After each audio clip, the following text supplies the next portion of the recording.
isso. Eu vejo o negacionista explicando uma parte dos detalhes e apresentando, o caso está derrubado. Que nem o caso lá do Lone Zamora, que eu apresentei essa semana na história, né? Num outro programa. Vieram falar que aquilo foi um trote de faculdade. Meu Deus do céu, gente. Foi visto por várias pessoas aquilo.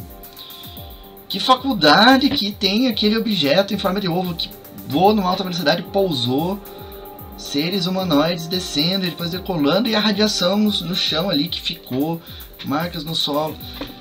É uma insanidade, gente, ficar sendo negacionista nesse nível, dessa forma. Sinto muito, eu vou ofender alguns aí, alguns que inclusive eu considero como amigos, mas não se sustenta. Não se sustenta de forma nenhuma.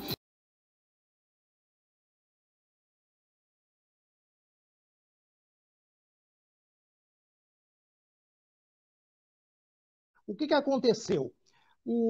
Foi no finalzinho da tarde de um sábado, mais precisamente dia 24 de abril de 1964.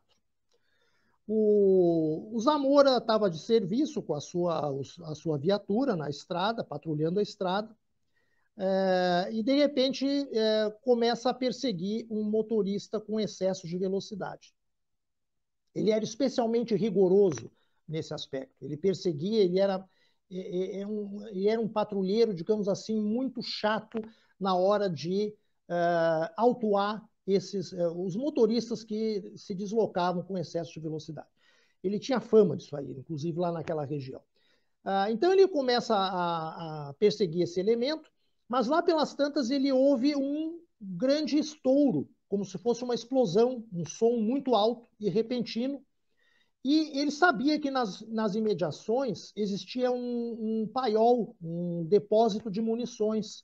Então ele imediatamente pensou que talvez tivesse acontecido uma explosão nesse paiol, e ele abandona a perseguição que ele estava fazendo ao motorista com excesso de velocidade e toma uma estrada secundária, sai da estrada principal e chega numa espécie de colina, onde ele desce do carro e avista um objeto com forma ovoide e dois seres vestidos de branco próximos desse objeto.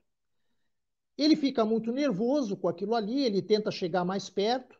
Ele pensou inicialmente que era um carro capotado, né? Pensa em ir lá proporcionar socorro. No meio dessa história aí, no meio dessa afobação, ele perde os óculos que ele estava usando, né? Mas ele disse que quando se aproximou do objeto, aqueles dois seres sumiram atrás do objeto, e esse objeto produziu um jato muito forte de fogo e fumaça e subiu em alta velocidade e desapareceu, né, rapidamente ali do local. Aí ele volta para sua viatura, pede apoio, né, pede reforço para os seus colegas. Logo em seguida chegam outras viaturas lá para dar apoio para ele. Um dos patrulheiros tinha uma máquina fotográfica, eles investigam ali o terreno, descobrem realmente uma marca de queimadura no solo, onde o objeto supostamente teria pousado e depois decolado, né?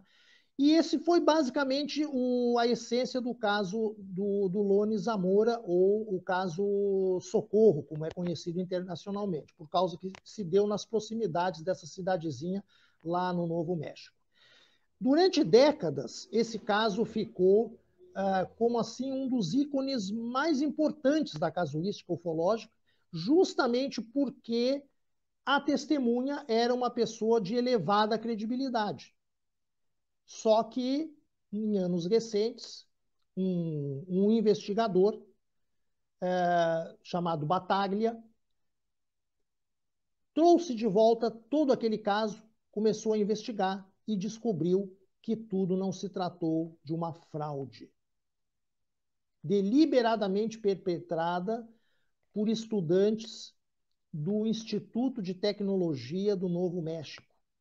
E, inclusive, na época, a reitoria desse instituto tomou conhecimento do caso e sabia quais estudantes estavam envolvidos. Existia ali uma dessas sociedades de estudantes que são muito comuns lá nas universidades norte-americanas, né? E eles tinham uma implicância muito grande com o Lone Zamora, porque justamente vários dos seus membros já haviam sido autuados por excesso de velocidade nas estradas ali da região pelo Lone Zamora. Então eles resolveram pregar uma peça no patrulheiro, né? Iludiram ele com recursos de pirotecnia, um balão inflável, etc. E de fato foram encontrados depois lá na análise do local onde se deu a ocorrência, vestígios de combustão química, enfim, compatíveis com essa ideia de emprego de dispositivos pirotécnicos. Então, isso já era do conhecimento da diretoria, da reitoria daquele Instituto de Tecnologia do Novo México, mas foi acobertado porque a repercussão, inclusive internacional, desse incidente foi muito grande. E hoje em dia, as pessoas que se envolveram com aquela fraude certamente já são cientistas que devem estar aposentados, muitos devem ter feito carreiras acadêmicas brilhantes, talvez um lá que outro tenha ganho até mesmo um prêmio Nobel. Então, revelar a participação de pessoas deste calibre numa brincadeira de mau gosto, como foi aquilo que fizeram com o Lone Zamora, não ia pegar bem, né? Ia ser muito constrangedor. Mas está provado que foi realmente uma fraude e o Lone Zamora, infelizmente, não tomou conhecimento dessa investigação. Ele faleceu, se não me engano, em 2014, ainda defendendo cada detalhe daquilo que ele tinha experienciado naquele dia, né? Portanto, era um homem honesto, sem dúvida nenhuma, né? Mas não chegou a saber a verdade, infelizmente, sobre o caso. E aí a gente vê que este episódio, né, que é um dos mais ricos, tidos na mais alta conta entre os casos clássicos da ufologia, de repente desmorona como se fosse um castelinho de cartas, né?